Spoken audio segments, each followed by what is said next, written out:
നടനും സംവിധായകനുമായ സൂര്യ കിരൺ അന്തരിച്ചു. സ്വകാര്യ ആശുപത്രിയിൽ വച്ചായിരുന്നു അന്ത്യം. മലയാളത്തിലെ ആദ്യ 3D ചിത്രമായ മൈ ഡിയർ കുട്ടിച്ചാത്തനിലെ ബാലതാരങ്ങളിലൊരാളായിരുന്നു സൂര്യ കിരൺ. പിന്നീട് തെലുങ്കു സിനിമയിൽ അഭിനേതാവായും സംവിധായകനായുമായിരുന്നു സൂര്യ കിരണിൻ്റെ രണ്ടാം വരവ്. നടി കാവേരി സൂര്യ കിരണിൻ്റെ ഭാര്യയായിരുന്നു. ഇവർ പിന്നീട് ബന്ധം വേർപെടുത്തി. മലയാളത്തിലുൾപ്പെടെ നിരവധി ചിത്രങ്ങളിൽ നായികയായ നടി സുജിതയാണ് സൂര്യ കിരണിൻ്റെ സഹോദരി. വിവാഹശേഷം സൂര്യ കിരൺ നിർമ്മാണ രംഗത്തും സജീവമായിരുന്നു. എന്നാൽ കടബാധ്യതകൾ കൂടിയതോടെ കാവേരിയുമായി പ്രശ്നങ്ങളുണ്ടായി. സൂര്യയ്ക്കുണ്ടായ സാമ്പത്തിക ബാധ്യതകളാണ് ദമ്പതികൾ വേർപിരിയാനുള്ള കാരണമെന്ന് സഹോദരിയും പ്രശസ്ത നടിയുമായ സുജിത ധനുഷ് ഈയിടെ പറഞ്ഞത്.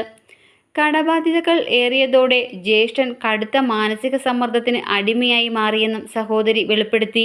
200-ലധികം ഫീച്ചർ ഫിലിമുകളിൽ അദ്ദേഹം പ്രവർത്തിച്ചു.